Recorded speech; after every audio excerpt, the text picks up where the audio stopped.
मेरी शादी आइसक्रीम जैसी महिला सीईओ से गुप्त रूप से हुए 3 साल हो गए और मैं एक फुल टाइम बाल घोड़ा बन गया। आज बच्ची को तेज बुखार था, नैनी अचानक चली गई और घर पर सिर्फ मैं ही बचा था। नतीजा ये हुआ कि एचआर डायरेक्टर ने मेरे सामने सस्पेंशन नोटिस फेंकते हुए कहा, अब यहां से निकल जाओ। मैंने मीटिंग रूम में बैठी अपनी पत्नी की तरफ देखा, गोद में बुखार से तपती बेटी को कसकर पकड़ा और हल्की मुस्कान के साथ कहा, ठीक है, ये नौकरी मैं छोड़ देता हूँ। ये बच्चा अभी अब तुम्हारा। मेरा नाम लिन मो है, एक सम्मानित घर जवाई। हालांकि मेरे कुछ बेकार दोस्त मुझे मजाक में बैल घोड़ा कहते हैं। घर में पत्नी के लिए और बाहर कंपनी के लिए, दोनों जगह मेहनत मैं ही करता हूँ। मेरी पत्नी सुभाष टियाशिंग ग्रुप की मशहूर आइस क्वीन सीईओ है, हजारों करोड़ की मालकिन। साल के 365 दिनों में से लगभग 360 दिन वह बिजनेस मीटिंग और बिजनेस ट्रिप्स में व्यस्त रहती है। हमारी शादी को 3 साल हो चुके हैं। उस लाल रंग के मैरिज सर्टिफिकेट के अलावा हमारे रिश्ते की कोई खास निशानी नहीं। हाँ, हमारी एक 3 साल की बेटी भी है, लिनी। इन 3 सालों में वह कमाने की जिम्मेदारी निभाती रही, जबकि मैं घर संभालने और बेटी की देखभाल करने में लगा रहा। सीधे शब्दों में कहूं तो मैं एक गृहिणी जैसा जीवन जी रहा था, लेकिन आज इस गृहिणी के करियर को सबसे बड़ी चुनौती का सामना करना पड़ा। सुबह 6 बजे मेरी गोद में लेटी ई का शरीर अंगीठी की तरह गर्म हो गया। थर्मामीटर ने 39.2 डिग्री तापमान दिखाया और मेरा दिल बैठ गया। मैं नैनी को फोन करने ही वाला था कि उसका कॉल पहले आ गया। लिन सर, माफ कीजिए, गांव में इमरजेंसी हो गई है, मुझे तुरंत जाना पड़ेगा, आज नहीं आ पाऊंगी। मैंने फोन नीचे किया और गोद में तपती बच्ची को देखा। एक पल के लिए पत्नी को फोन करने का विचार आया, लेकिन फिर रुक गया। कल रात ही उसने मैसेज किया था कि एम देश पहुंचते ही उसे सैकड़ों अरब के प्रोजेक्ट पर काम शुरू करना है। शायद अभी भी जेट लैग से जूझ रही होगी। उसे बताने से वह सिर्फ परेशान हो। मैंने गहरी सांस ली, पहले ठंडी पट्टी रखी, फिर बुखार की दवा दी। दवा असर करने लगी और छोटी सी जान मेरे सीने से लगकर धीरे धीरे सो गई। लेकिन आज मेरे लिए छुट्टी लेना संभव नहीं। मैं टियाशिंग ग्रुप के टेक डिपार्टमेंट में एक साधारण कर्मचारी हूँ। पद है नेटवर्क सिक्योरिटी मेंटेनेंस स्पेशलिस्ट। आसान भाषा में कहें तो नेटवर्क एडमिन। काम ज्यादा कठिन नहीं, वेतन भी सामान्य, लेकिन पीएफ, इंश्योरेंस और तय समय की नौकरी होने के कारण यह मेरे जैसे बच्चे संभालने वाले इंसान के लिए बिल्कुल सही। किसी को नहीं पता था कि यही साधारण नेटवर्क एडमिन कंपनी की ऊंची कुर्सी पर बैठी जनरल मैनेजर का कानूनी पति है। और किसी को यह भी नहीं मालूम था कि आज मुझे ऑफिस पहुंचना ही हो। कंपनी के इंटरनल सिस्टम का एक महत्वपूर्ण एन्क्रिप्शन प्रोग्राम आज रात 12 बजे एक्सपायर होने वाला था। उसे ऑनलाइन रिन्यू करके बिना रुकावट अपग्रेड करना सिर्फ मैं कर सकता था। इस बात की जानकारी पूरी कंपनी में केवल सुभाष और मुझे थी। गोद में चिपकी ई को नीचे रखते ही वह रोने लगती, इसलिए मैंने फैसला किया कि उसे अपने साथ ऑफिस ले जाऊंगा। ध्यान आकर्षित होने से बचने के लिए मैंने उसे एक बड़े ट्रेंच कोट में लपेट लिया और चुपचाप कंपनी में दाखिल हो गया। हमारा टेक विभाग बिल्डिंग के कोने में था, जिसे लोग मजाक में रिटायरमेंट हेवन कहते थे। सहकर्मी काफी शांत स्वभाव के थे।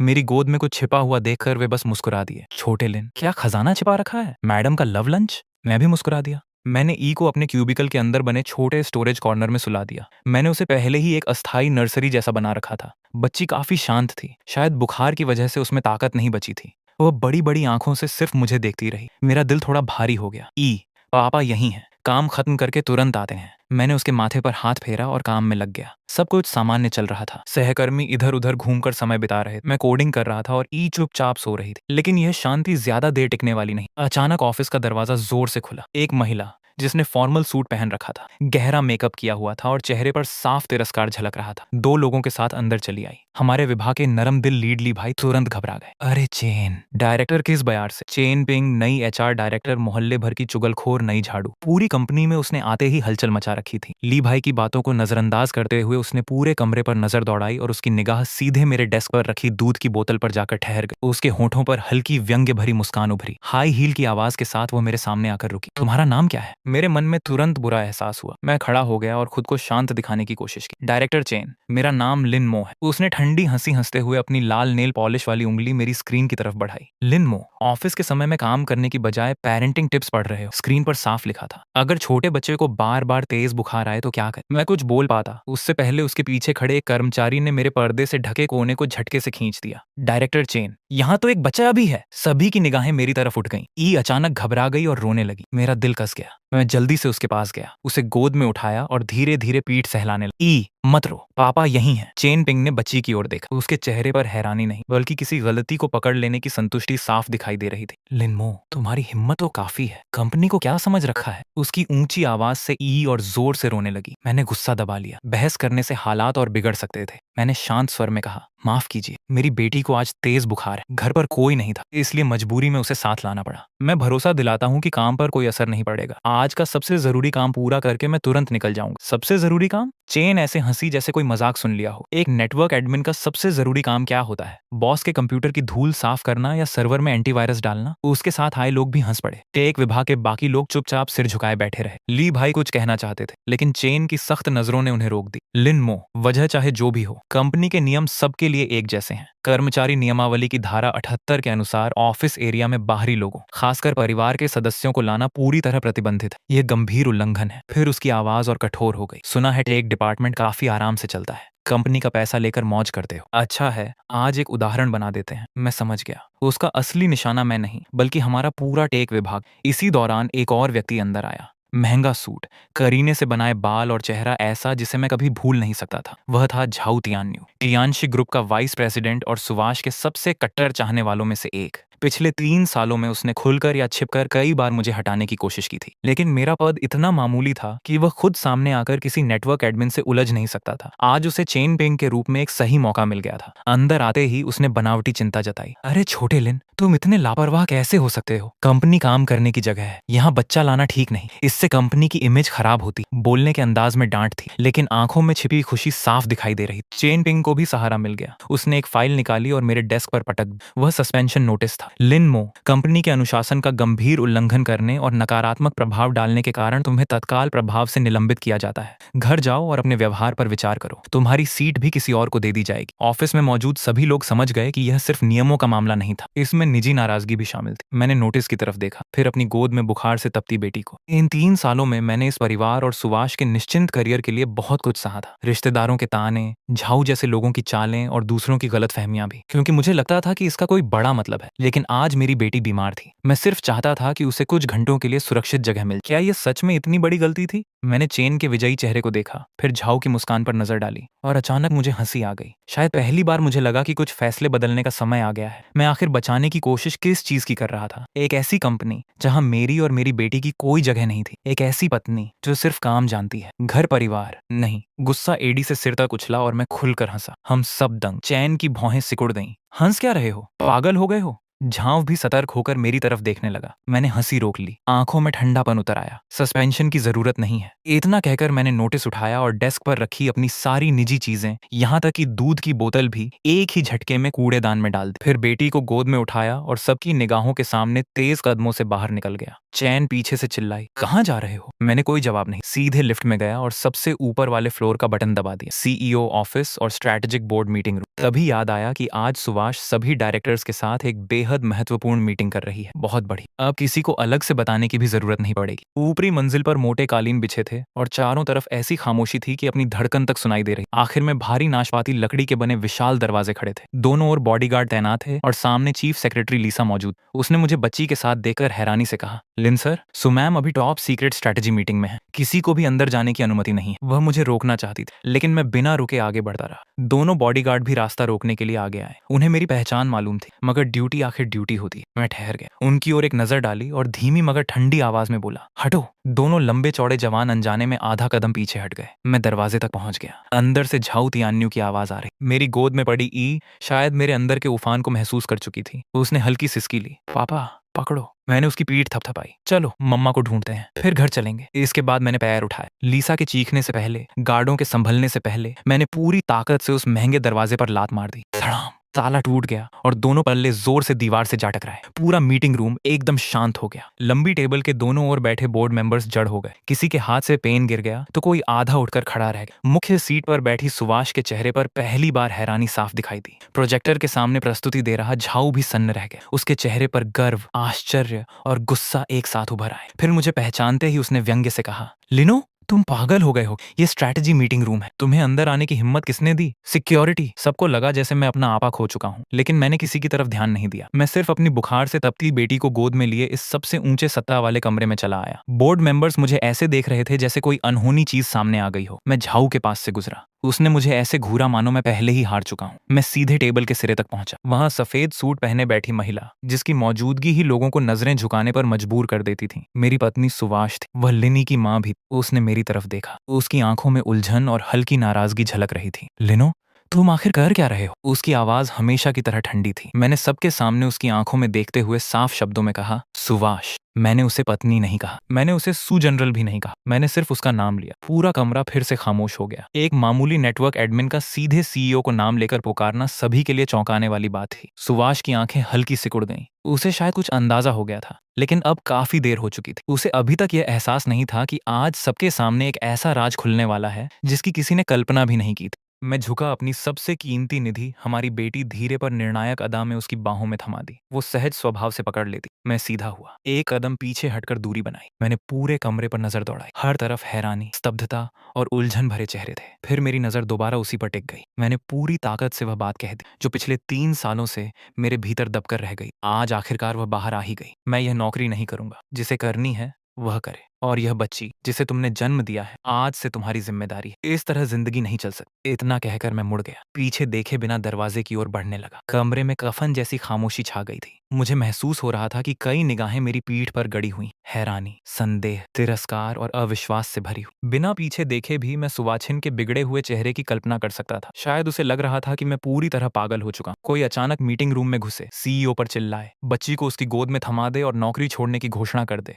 तो लोगों को यही लगेगा। लेकिन अजीब बात यह थी कि मेरे भीतर एक अनजाना हल्कापन था। अब न दिखावा करना था, न किसी का चेहरा देखने की मजबूरी थी। आगे क्या होगा इसकी मुझे परवाह नहीं थी। दहलीज पर लीसा और गार्ड मूर्तियों की तरह खड़े थे। मैं हल्का सा मुस्कुराया, बस बाहर कदम रखने ही वाला था कि पीछे से ठंडी, कांपती लेकिन जल्दबाजी भरी आवाज सुनाई दी, रुको सुवासन। मेरा रुकना उसके कहने से नहीं, बल्कि बेटी की उस जानी पहचानी खांसी की वजह से था, जिसे सुनकर हमेशा दिल बैठ जाता था। उसके बाद घबराई हुई माँ की आवाज गूंजी, क्या हुआ मेरी बच्ची? एम्बुलेंस बुलाओ। अब उसकी आवाज में न ठंडापन था, न अहंकार, सिर्फ एक माँ की घबराहट थी। मैं पलटा। वह बच्ची को संभालने की कोशिश कर रही थी, लेकिन खांसी के कारण बेटी का चेहरा बैंगनी पड़ चुका था। मेरे दिमाग में जैसे धमाका हुआ। गुस्सा, फैसले और बाकी सारे विचार पल भर में गायब हो गए। मैं तुरंत वापस लौटा। हटो, तुम बच्चे संभालना जानती हो? मैंने बच्ची को अपनी बाहों में लिया, उसे पेट के बल अपनी जांघ पर रखा, सिर नीचे और पैर ऊपर किए, फिर उसकी पीठ पर नियंत्रित ताकत से थपकी दी। खक खक। कुछ ही पलों में गाढ़ा कफ बाहर निकल आया। उसकी सांसें सामान्य हुईं और चेहरे का रंग लौट आया। वह कमजोर सी मुझसे चिपट गई, कपड़े पकड़कर सिसकी, पापा मेरा दिल चकनाचूर। मैंने नजर उठाई। सुवाछिन, मुरझाया चेहरा, कांपते होंठ,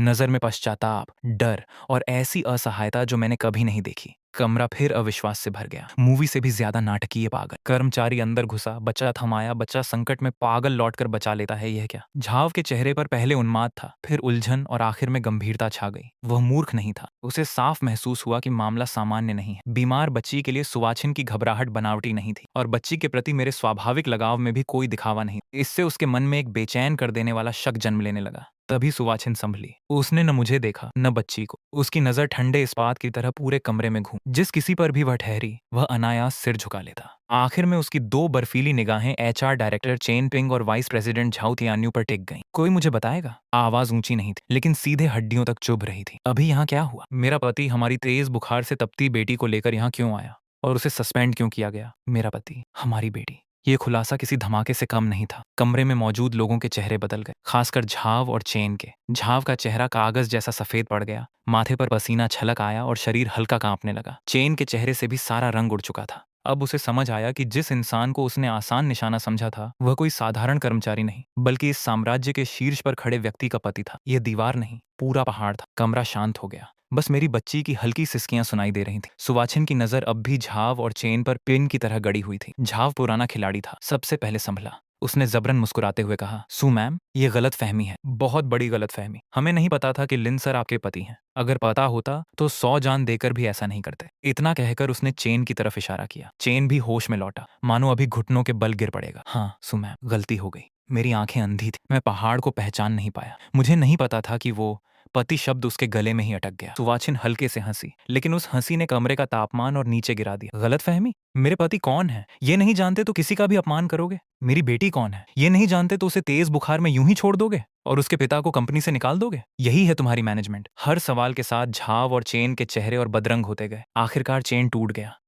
ये झाव सर थे। इन्होंने कहा था कि लिन बच्चा लेकर आया है, इससे कंपनी की छवि खराब हो। सख्त कार्रवाई करो, सबक सिखाओ, और मौका मिले तो निकाल दो। घबराहट में उसने सीधे झाव को बेच दी। झाव का चेहरा हरा पड़ गया। उसने चेन को घूरते हुए कहा, झूठ, तुम मुझ पर कीचड़ उछाल रहे हो। मैंने तो सिर्फ नियमों का पालन करने को कहा था। चेन भी भड़क उठा। तुमने ही कहा था कि सू मैम को रिश्तेदारी और पक्षपात से सबसे ज्यादा नफरत है। लिन को हटा दो, सू मैम हमें खास मानेंगी। और तुमने वादा किया था कि काम हो गया तो मुझे HR वाइस प्रेसिडेंट बना दोगे। झाव कांपने लगा। उसके मुंह से एक शब्द भी नहीं निकला। टॉप स्ट्रैटेजी मीटिंग अब कुत्तों की लड़ाई में बदल चुकी थी। बोर्ड मेंबर्स नजरें झुकाए बैठे थे, मानो इस झगड़े से जितना दूर रहे उतना बेहतर। मैं बेटी को पकड़े ठंडे भाव से देख रहा था। बदला नहीं, घृणा। यही है वह कंपनी जिसके लिए मेरी पत्नी का खुद को तोड़ती है। यह करोड़ों की सैलरी वाले एलिट हंसी आती है। सुवाचिन ने मेज पर उंगलियां थपथपाई। बस कमरे में तुरंत सन्नाटा छा गया। वह उठी और मेरी ओर चली आई। उसने हमारी बेटी के गाल को छूने के लिए हाथ बढ़ाया, लेकिन आधे रास्ते में ही रुक गई। उसकी आंखें हल्की लाल थी। सॉरी, उसने मेरी तरफ देखा। आवाज में थकान और पछतावा साफ था। गलती मेरी है। मुझे काम में इतना डूबा नहीं रहना चाहिए। मुझे तुम दोनों को इस तरह नजरअंदाज नहीं करना चाहिए था। मैं चुप रहा। क्या एक माफी 3 सालों की तकलीफ मिटा सकती थी? क्या आज का डर और अफरा तफरी यूं ही खत्म हो सकती थी? मेरी खामोशी देखकर उसने होंठ भींच लिए और पलट गई। अगले ही पल वह फिर से पहले जैसी सख्त हो चुकी। लीसा। जी सू मैम। पहला, तुरंत 120 पर कॉल करो। सबसे अच्छे पीडियाट्रिशियन को ऊपर भेजा जाए। दूसरा, सिक्योरिटी चेन पिंग को बाहर ले जाए। आज से टियानशिंग और उससे जुड़ी किसी भी कंपनी में वह दिखाई नहीं देना चाहिए। लीगल विभाग को सूचना भेज। स्थायी नो हायर। चेन की आंखें उलट गईं और वह धड़ाम से जमीन पर गिर पड़ा। स्थायी प्रतिबंध का मतलब था उसका पूरा करियर खत्म होना। तीसरा, उसकी नजर झाव पर गई। झाव बुरी तरह कांप रहा था। आखिरकार उसकी बारी आ ही गई। वह घुटनों के बल गिर पड़ा। सू मैम, वांछिन, मुझसे गलती हो गई। मैं बहक गया था। मैं आपको बहुत चाहता था, इसलिए जलन में आंसू उसकी आंखों से बहने लगे। बोर्ड मेंबर्स उसे घृणा से देख रहे थे। सुवाचिन ने सपाट स्वर में पूछा, कंपनी के लिए तुम्हारा सबसे बड़ा योगदान क्या है? फिर वो हल्का सा मुस्कुराई, लेकिन उस मुस्कान से झाव और डर गया। झाव, वाइस प्रेसिडेंट, आज की मीटिंग तुम बहुत अच्छे से चला रहे। उसने स्क्रीन की तरफ इशारा किया। टेनुन plan, core attack progress report. ये टियानशिंग का साल भर का मुख्य प्रोजेक्ट, भविष्य का सुपर फायरवॉल। झाव इसका प्रोजेक्ट हेड था और यही उसकी सबसे बड़ी उपलब्धि मानी जाती थी। झाव कुछ बोलने ही वाला था कि सुवाचिन ने उसे रोक दिया। उसके होठों पर हल्का व्यंग उभरा। क्या तुम सच में सोचते हो कि मुझे कुछ नहीं पता? फिर उसने मेरी तरफ देखा। उसकी आंखों में जिज्ञासा, परख और हल्का सा संदेह था। गोस्ट तुम हो, है ना? कमरे में मौजूद ज्यादातर लोग उलझन में थे, लेकिन कुछ तकनीकी बोर्ड मेंबर्स के चेहरे तुरंत बदल गए। एक बुजुर्ग सदस्य तो अपनी सीट से खड़े हो गए। गोस्ट? वही रहस्यमयी विशेषज्ञ जिसने टिनून के बॉटम लॉजिक और 3 कोर एल्गोरिदम की समस्या हल कर दी थी। सू मैम, क्या आपने उन्हें ढूंढ लिया? सुवाचिन ने जवाब नहीं दी। वो बस मुझे देखती रही, मानो मेरे जवाब का इंतजार कर रही। धीरे धीरे सबकी नजरें मुझ पर टिक गईं। अभी तक वे सिर्फ इस बात से हैरान थे कि मैं उसका पति हूं, लेकिन अब उन्हें यकीन करना मुश्किल हो रहा था कि एक साधारण नेटवर्क एडमिन ही वह दिग्गज गोस्ट हो सकता है, जिसने एक रात में उन समस्याओं को सुलझा दिया था जिन्हें सैकड़ों शीर्ष इंजीनियर 6 महीनों में भी हल नहीं कर पाए थे। झाव का चेहरा पूरी तरह सफेद पड़ गया। नामुमकिन। वह तो सिर्फ एक एडमिन है। गोस्ट कैसे हो सकता है? मैंने बेटी को संभालते हुए उसकी ओर देखा। कुछ क्षण चुप रहा, फिर धीरे से कहा, मैं ही हूं। कमरा फट पड़ा। वह बुजुर्ग बोर्ड मेंबर उत्साह से मेरे पास आ गए, हाथ मिलाने के लिए आगे बढ़े, लेकिन मेरी गोद में बच्ची को देखकर रुक गए। दिग्गज? सचमुच आप? हम आपको ढूंढते ढूंढते थक गए। आप हमारी कंपनी में एडमिन कैसे बन गए? ये तो प्रतिभा की बर्बादी है। एक विभाग के कई लोग भी मेरे आसपास जमा हो गए। गोस्ट? नहीं, लिन सर। वो रिवर्स स्ट्रेसिंग एल्गोरिदम का आइडिया कैसे? क्वांटम इंक्रिप्शन पर आपका नजरिया झाओ। मेरे स्वीकार करते ही झाव के चेहरे से बचा खुचा खून भी उतर गया। वह धम्म से जमीन पर बैठ गया, खाली आंखों से मुझे देखते हुए बड़बड़ाया, नामुमकिन। तो ये तुम थे हमेशा से। अब उसे समझ आने लगा था कि हर मुश्किल अगले ही दिन कैसे सुलझ जाती थी। जिन तकनीकी समस्याओं पर वह डींगे मारता था, उनके समाधान तक वह खुद नहीं पहुंच पाता था, क्योंकि पर्दे के पीछे कोई अनदेखा व्यक्ति लगातार चालें चल रहा था, और वह व्यक्ति यही मामूली सा एडमिन लिनमो था। उसकी सारी उपलब्धियां, उसका घमंड और सुवाचिन के बराबर खड़े होने का सपना एक मजाक बन गया। गोस्ट के छोड़े हुए कामों को ही वह अपनी काबिलियत समझकर इतराता रहा था। इससे बड़ी विडंबना और क्या होती? वह खुद को खिलाड़ी समझता रहा, जबकि असल में किसी और की बिसात पर चलने वाला मोहरा था। अचानक उसके मुंह से खून निकल आया और वह बेहोश होकर गिर पड़ा। कमरे में फिर हलचल मच गई। सहायक उसे घसीटते हुए बाहर ले गए। चेन को भी सुरक्षाकर्मी उठाकर ले गए। जाते जाते उसकी ईर्ष्या भरी निगाहें अब भी मुझ पर टिकी थीं। नाटक समाप्त हो चुका था। तकनीकी बोर्ड के सदस्य अब भी मुझे घेरे हुए थे। कोई एल्गोरिदम पूछ रहा था, कोई क्वांटम इंक्रिप्शन पर राय जानना चाहता था, लेकिन मेरे सिर में दर्द था और गोद में बेटी भी बेचैनी से सिमट गई थी। सुवाचिन आगे बढ़ी और सबको रोक दिया। बोर्ड मेंबर्स, आज की चर्चा यहीं समाप्त होती। मीटिंग स्थगित की जाती। उसकी आवाज में अब भी अंतिम निर्णय का अधिकार था। सभी लोग अनिच्छा से उठे। जाते जाते वे मुझे सम्मान और जिज्ञासा से भरी नजरों से देखते रहे। जल्द ही विशाल कमरा खाली हो गया। वहां सिर्फ हम तीनों रह गए और दरवाजे पर खड़ी लीसा। डॉक्टर और नर्सें पहुंच गईं। बाल रोग विशेषज्ञ ने जांच के बाद कहा, हाई फीवर के कारण एक्यूट लेरेंजाइटिस हुआ है। अभी जो प्राथमिक उपचार किया गया वह सही था, नहीं तो लैरिंजियल एडिमा से सांस की नली बंद होने का खतरा हो सकता था। सुवाचिन का चेहरा और फीका पड़ गया। डॉक्टर ने सलाह दी, बच्ची को अस्पताल ले चलिए, कुछ समय ऑब्जर्वेशन में रखना होगा। मैं बेटी को गोद में लेकर उनके साथ निकल गया। एक बार भी सुवाचिन की तरफ नहीं देखा, वह वहीं खड़ी रही, मेरी पीठ और बेटी की दूर जाती परछाई को देखती हुई। उसके होंठ हिले, जैसे कुछ कहना चाहती हो, लेकिन मैंने उसे मौका नहीं दिया। कुछ दरारें एक बार पड़ जाएं तो भरना आसान नहीं हो। आज का डर और मेरी बेइज्जती अब भी दिल में चुभ रही थी। मैं उससे और इस घर से पूरी तरह निराश हो चुका था। अस्पताल में बेटी को ड्रिप लग गई और वह धीरे धीरे सो गई। मैं उसका छोटा सा हाथ पकड़े बैठा रहा। मन पहले से काफी शांत था। आज से मेरा सिर्फ एक ही लक्ष्य था, बेटी की हिफाजत, बाकी सब गौण। दरवाजा धीरे से खुला, सुवाचिन अंदर आई। सीईओ वाला व्यक्तित्व पीछे छूट चुका था। उसने साधारण बेज ट्रेंच कोट पहन रखा था। बिना मेकअप के उसका चेहरा थका और पीला लग रहा था। हाथ में एक थर्मल फ्लास्क था। मैंने घर की आंटी से खिचड़ी बनवाई है, तुमने पूरे दिन कुछ नहीं खाया, थोड़ा खा लो। उसने फ्लास्क मेज पर रख दी। उसकी आवाज में झिझक भी थी और मनाने की कोशिश भी। मैंने उसकी तरफ देखे बिना कहा, जरूरत नहीं, भूख नहीं है। कमरे में फिर सन्नाटा छा गया। काफी देर बाद उसने धीमे स्वर में कहा, लिन्मो, हमें बात करनी चाहिए। कहने के लिए कुछ नहीं, मैंने सपाट आवाज में जवाब दिया। झाव और चेन को मैंने संभाल लिया। उसने धीरे से कहा, वो तुम्हारा मामला है, मुझसे उसका क्या संबंध? मैंने ठंडे स्वर में कहा, टेनुन प्रोजेक्ट में तुम्हारी असली भूमिका मैं सार्वजनिक कर दूंगी, मुझे परवाह नहीं। वह कुछ पल चुप रही। तो तुम क्या चाहते हो? उसकी आवाज में पहली बार नरमी महसूस हुई। मुझे पता है, आज गलती मेरी थी। मैं तुम्हें और हमारी बेटी को सुरक्षित नहीं रख पाई। लेकिन लिन्मो, इन 3 सालों में मैंने खुद को इतना क्यों थका दिया? इसी परिवार के लिए, ताकि उसे सबसे अच्छा दे। मैं हल्का सा हंसा और उसकी तरफ देखा। सबसे अच्छा उससे पूछा? उसे सबसे अच्छा क्या चाहिए? सैकड़ों मीटर का पेंट हाउस, लाखों की फीस वाला किंडरगार्टन या माँ बाप का साथ? मुझसे पूछा, मुझे क्या चाहिए? क्या तुम चाहती थी कि मैं हजारों करोड़ की कंपनी का सीईओ बनूं और खुद हाई सोसाइटी का घर जमाई कहलाऊं? या फिर हम एक साधारण पति पत्नी की तरह ऑफिस से लौटकर साथ सब्जियां खरीदें और वीकेंड पर पार्क में वक्त बिताएं? लेकिन तुमने कभी मेरी इच्छा जानने की कोशिश नहीं की। तुम्हें जो सही लगा वही फैसला हम दोनों पर थोप दिया। मेरे शब्द सीधे उसके दिल में उतर गए। उसका चेहरा एकदम फीका पड़ गया। उसने कुछ कहना चाहा, लेकिन आवाज गले में ही अटक गई। मैं उसी औरत के सामने खड़ा था जिससे मैंने सालों तक प्यार किया था, मगर आज वह मुझे अजनबी लग रही। कुछ फैसले रिश्तों को हमेशा के लिए बदल देते हैं। सुवांछे, हम दोनों अब थक चुके हैं, यहीं खत्म करते हैं। तलाक के कागज वकील भेज देगा। ई मेरी बेटी है, उसे पालने के लिए मुझे तुम्हारे पैसों की जरूरत नहीं पड़ेगी। इतना कहकर मैं बाहर निकल आया। इस वक्त मुझे सिर्फ एक सिगरेट चाहिए थी। सीढ़ियों में खड़े खड़े मैंने आधी डिब्बी खत्म कर, लेकिन धुआं भी दिमाग की उलझन कम नहीं कर सका। क्या सच में 3 साल का रिश्ता इतनी आसानी से खत्म हो सकता था? फोन की स्क्रीन पर हमारी पुरानी फैमिली फोटो खुली थी। पिछले साल ई के दूसरे जन्मदिन पर हम डिज्नी गए थे। ई अपनी माँ का हाथ पकड़े मासूम मुस्कान के साथ खड़ी थी और मैं पीछे से दोनों को देखकर खुश हो रहा था। सब कुछ आखिर कब बदल गया? शायद उसी दिन जब उसने अपने करियर को सबसे ऊपर रख लिया। वह लगातार आगे बढ़ती गई और मैं घर परिवार की जिम्मेदारियों में पीछे रह गया। धीरे धीरे हमारे बीच इतनी दूरी आ गई कि अब हम एक दूसरे को समझ भी नहीं पा रहे। यही दूरी अब हमारे रिश्ते की सबसे बड़ी सच्चाई थी। मैंने सिगरेट बुझाई और गहरी सांस ली। शायद अलग हो जाना ही हम दोनों के लिए सही था। कुछ देर दरवाजे के बाहर रुका, फिर अंदर चला गया। आखिर वह ई की माँ थी। कमरे में सन्नाटा था। पास रखे फ्लास्क के बगल में उसकी लिखी हुई एक पर्ची रखी थी। लिखावट हमेशा की तरह तेज थी, लेकिन इस बार हल्की कांप रही थी। खिचड़ी गर्म है, उसे खिला देना। मैं कंपनी जा रही, फॉलो अप खत्म करके थोड़ी देर में लौटूंगी, माफ करना। मैंने उस पर्ची को कुछ पल तक देखा, फिर बिना कुछ बोले उसे मसलकर कूड़ेदान में फेंक दिया। अगले कुछ दिनों में ई पूरी तरह ठीक हो गई। सू खुद मिलने नहीं आई, लेकिन रोज उसके असिस्टेंट के जरिए सप्लीमेंट,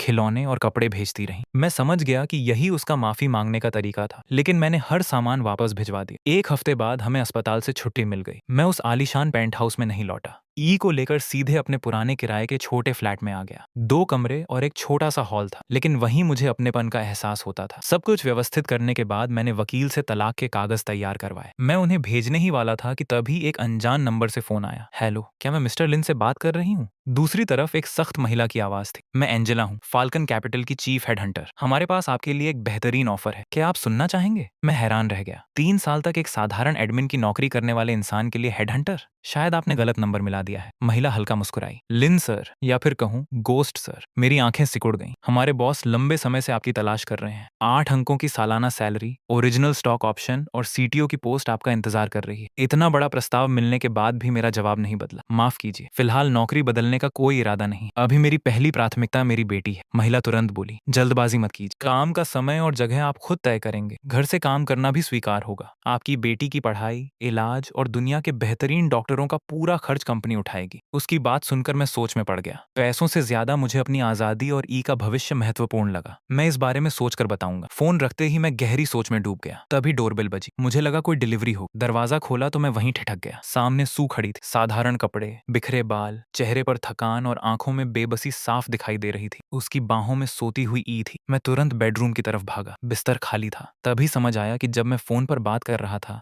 वह चुपचाप ई को अपने साथ ले गई थी और अब वापस लेकर आई थी। ये क्या कर रही है? सुने मेरी हैरानी देख मुस्कान निचोड़ने की कोशिश की। बच्ची मेरी बाहों में थमाई। मैंने ट्राई किया। उसकी आवाज रंधी। मुझे समझ आया, मैं बच्चे संभालना नहीं जानती। वह आधे घंटे तक लगातार रोती रही। मैंने उसे चुप कराने की हर कोशिश, लेकिन उसने न दूध पिया न खाना खाया। उसके मुंह से सिर्फ एक ही शब्द निकल रहा था, पापा। लिनमो, मुझसे बहुत बड़ी गलती हो, प्लीज हम तलाक मत ले। इतना कहते ही उसकी आंखों से आंसू बहने लगे। हमेशा बर्फ जैसी शांत रहने वाली सीईओ आज मेरे सामने एक लाचार लड़की की तरह खड़ी थी। लेकिन कुछ रिश्तों में पछतावा भी देर से आता है। मैंने बिना कुछ कहे ई को अपनी गोद में लिया। वह तुरंत मेरे सीने से लिपट गई और कुछ ही पल में आराम से सो गई। यह देखकर सू फिर रो पड़ी। देखा, उसे सिर्फ तुम ही चाहिए। मैंने हल्की सांस ली, बच्ची को संभाला और दरवाजे की तरफ इशारा किया, अंदर आ जाओ। दरवाजे पर खड़े रहने से कुछ नहीं होगा। वह चुपचाप अंदर आई। उसकी झिझक ऐसी थी जैसे पहली बार किसी टीचर के घर आई हो। मैंने ई को बिस्तर पर सुला कंबल ओढ़ाया, फिर बाहर आकर उसे पानी का गिलास। बैठो। वह सिर झुकाकर सोफे पर बैठ गई। अब मैंने उसे गौर से देखा। कुछ ही दिनों में उसका वजन काफी कम हो गया था। आंखों के नीचे काले घेरे थे और चेहरे की चमक भी गायब थी। आज वह किसी बड़ी कंपनी की सीईओ नहीं, बल्कि एक थकी हुई और टूटी हुई औरत लग रही थी। मैंने बात शुरू की, कंपनी का क्या हुआ? उसने धीरे से सिर उठाया।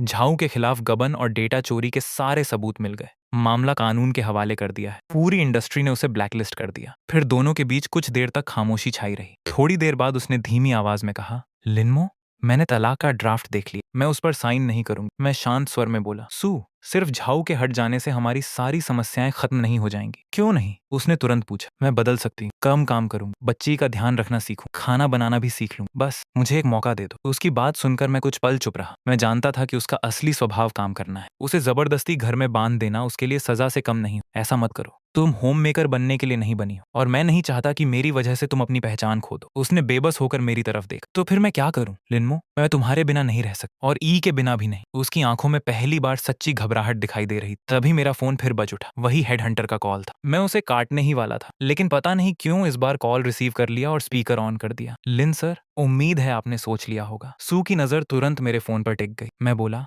ऑफर अच्छा है, लेकिन अभी फैसला नहीं किया। एंजेला मुस्कुराकर बोली, सोचना छोड़ दीजिए। हमारे छिन जनरल ने कहा है कि आप सिर्फ आ जाइए, बाकी सारी शर्तें आप खुद तय करेंगे, और उन्होंने आपके लिए एक खास संदेश भी दिया है। मैं चुप रहा। फोन से आवाज आई, उस औरत के लिए काम मत करो, मेरे पास आ जाओ, मैं तुम्हें बॉस लेडी बना दूंगा। इतना सुनते ही मुझे समझ आ गया कि यह छिनहाव ही है, कॉलेज का मेरा सबसे करीबी दोस्त। हम दोनों कभी कंप्यूटर की दुनिया के सबसे तेज छात्रों में गिने जाते थे। फर्क सिर्फ इतना था कि वह अपने परिवार का बिजनेस संभालने चला गया और मैं अपनी अलग राह पर निकल पड़ा। उसका मजाक अभी खत्म भी नहीं हुआ था कि अचानक सू उठ खड़ी हुई। उसने झटके से मेरा फोन हाथ में लिया और गुस्से में बोली, अपने छिन जनरल से कह देना, लिनमो सु वांछिन का आदमी मरने के बाद भी अगर भूत बनेगा तो मेरे घर का ही रहेगा, कोई उसे मुझसे नहीं छीन सकता। इतना कहकर उसने बिना किसी हिचकिचाहट के कॉल काट दी। मैं कुछ पल तक उसे देखता ही रहा। उसके इस अचानक बदले हुए व्यवहार की मुझे बिल्कुल उम्मीद नहीं। वह 2 कदम आगे आई और सीधा मेरी आंखों में देखने लगी। अब उसके चेहरे पर कमजोरी नहीं, बल्कि पूरा आत्मविश्वास। लिनमो, ये छिन जनरल कौन है? वो तुम्हें अमर क्यों कह रहा था? और ये बॉस लेडी वाली बात क्या थी? उसने लगातार सवाल दाग दिए। मैं हल्का सा मुस्कुराया। सू,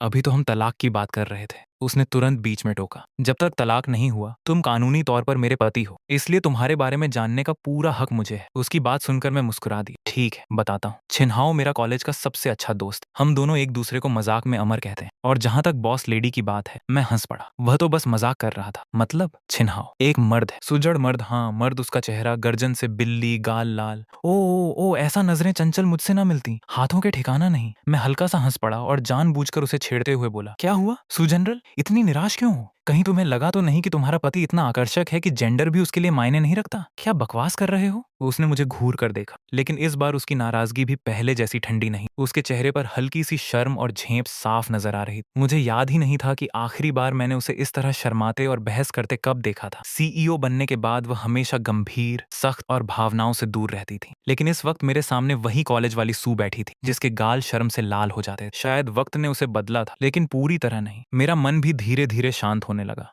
वह मेरे पास वाले सोफे पर आकर बैठ गई। हमारे बीच की दूरी पहले से काफी कम थी। उसकी जानी पहचानी खुशबू फिर से महसूस। उसने धीमी आवाज में पूछा, लिनमो, क्या तुम सच में उनके साथ सीटीओ बनने वाले हो? अभी तक कोई फैसला नहीं किया?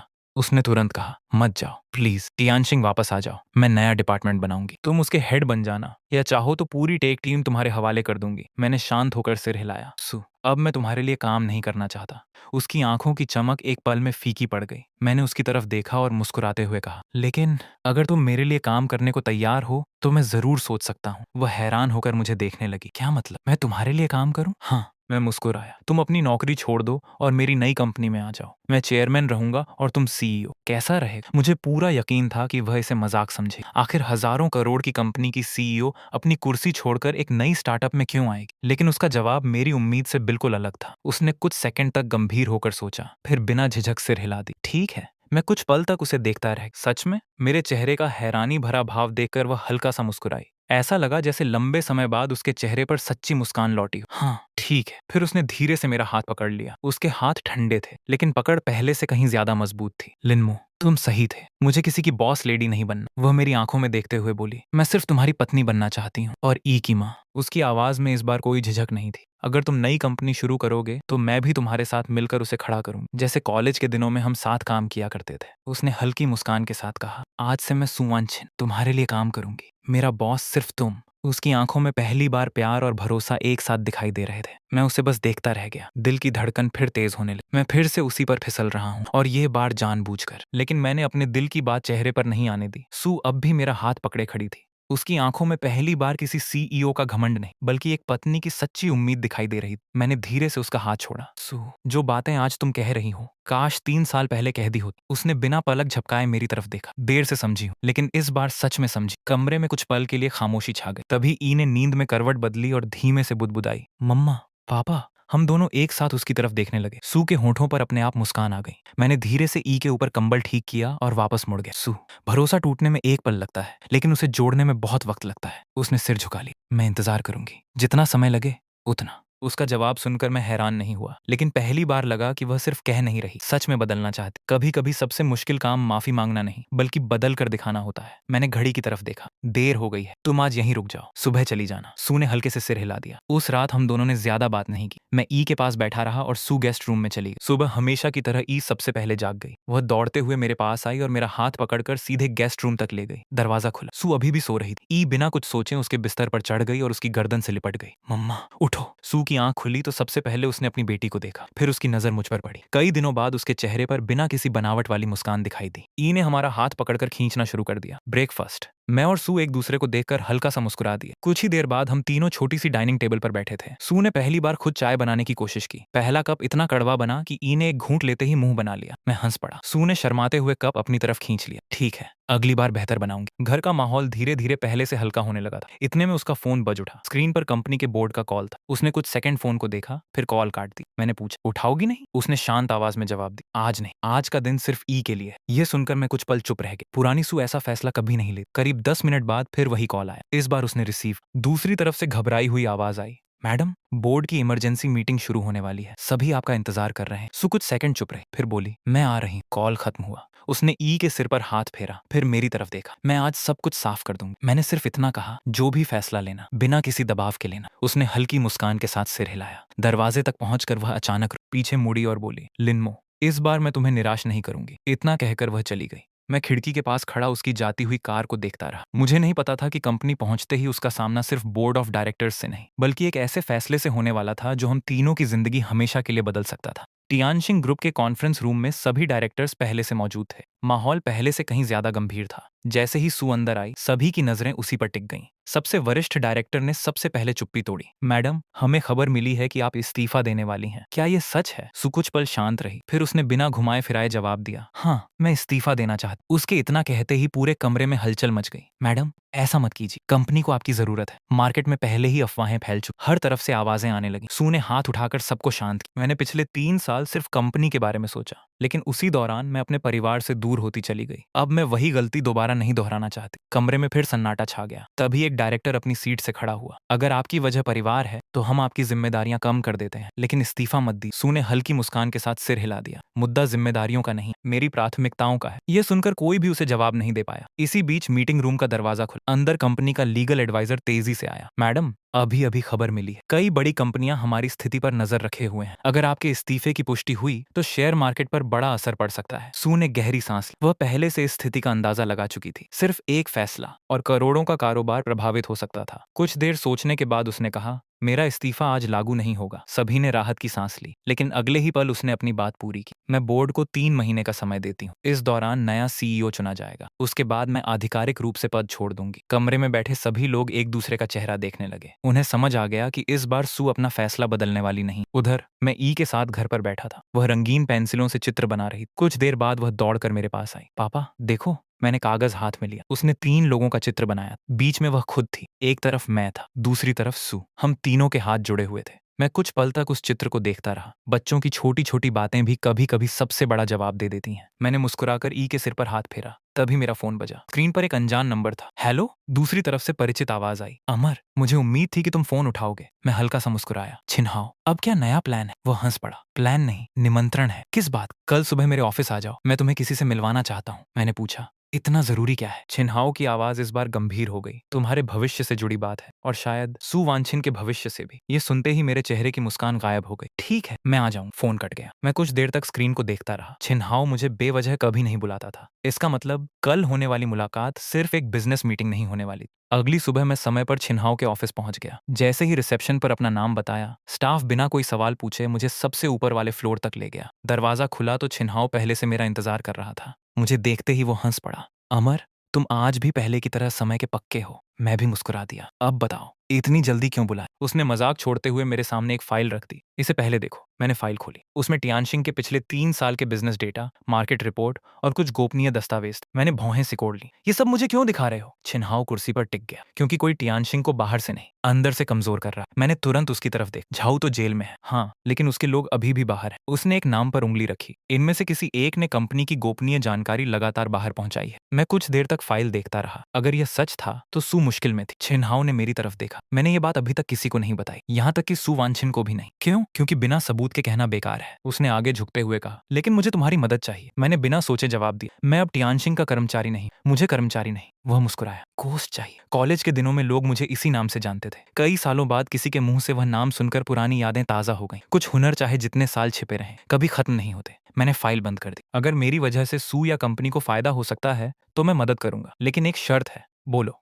जब तक पूरा सच सामने नहीं आता, सू को इस बारे में कुछ नहीं पता चलेगा। छिनहाओ ने तुरंत हाथ बढ़ा दी। डील। मैंने भी उससे हाथ मिला ली। उसी समय टियानशिंग के बोर्डरूम में सू नई सीईओ की तलाश को लेकर मीटिंग कर रही। अचानक उसका असिस्टेंट तेजी से अंदर आया। मैडम, एक जरूरी खबर है। क्या हुआ? हमारे नए प्रोजेक्ट का शुरुआती डिजाइन लीक हो गया है। पूरा कमरा शांत हो गया। सू का चेहरा गंभीर हो गया। किसे पता था इस प्रोजेक्ट के बारे में? सिर्फ बोर्ड के कुछ सदस्य और कोर्ट एक टीम। सू ने बिना समय गंवाए कहा, मीटिंग यहीं खत्म होती है। वह सीधे अपने ऑफिस की तरफ बढ़ गई।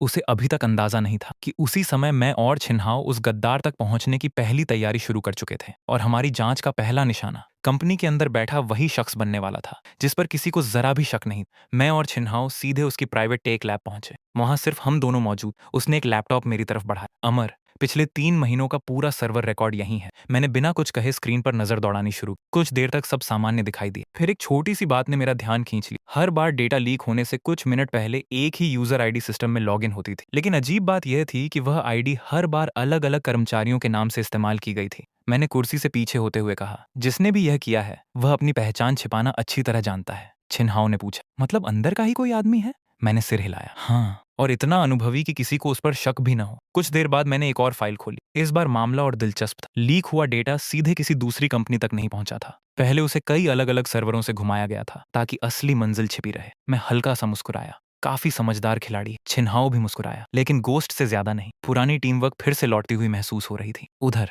सू लगातार बोर्ड मीटिंग में व्यस्त। डेटा लीक की वजह से सभी डायरेक्टर्स परेशान थे। एक डायरेक्टर बोला, मैडम, हमें तुरंत नया सिक्योरिटी सिस्टम लागू करना चाहिए। दूसरा बोला, और टेक्निकल टीम की पूरी जांच भी होनी चाहिए। सू ने दोनों की बातें सुनी, फिर शांत स्वर में बोली, बिना सबूत किसी पर शक करना सही नहीं होगा। पहले सच्चाई सामने आने दीजिए। सभी उसकी बात मान गए। मीटिंग खत्म होने के बाद उसका असिस्टेंट एक फाइल लेकर आया। मैडम, ये अगले महीने होने वाली इंटरनेशनल टेक समिट का निमंत्रण है। सू ने फाइल खोली। इस बार आयोजकों ने देश की सिर्फ 5 सबसे बड़ी टेक कंपनियों को बुलाया था। टियानशिंग का नाम भी उनमें शामिल था। अचानक उसकी नजर एक और नाम पर रुकी, फाल्कन कैपिटल। वह कुछ पल सोचती रही। उधर मैं और छिनहाओ भी उसी समिट की सूची देख रहे। छिनहाओ मुस्कुराया। लगता है इस बार हम दोनों फिर एक ही मैदान में उतरने वाले हैं। मैंने सूची बंद कर दी। मैं मुकाबला करने नहीं, अपना रास्ता बनाने आया हूँ। तो फिर नई कंपनी कब शुरू कर रहे हो? उसके इस सवाल पर मैं कुछ पल चुप रहा। सच कहूँ तो अभी तक मैंने फैसला नहीं किया था। तभी मेरे फोन पर एक मैसेज आया। भेजने वाली सू थी। आज शाम अगर समय हो तो मैं और ई साथ में डिनर करना चाहते हैं, सिर्फ हम तीनों। मैं कुछ सेकंड तक उस मैसेज को देखता रहा। छिनहाओ ने मुस्कुराकर पूछा, क्या हुआ? मैंने फोन जेब में रख लिया। शायद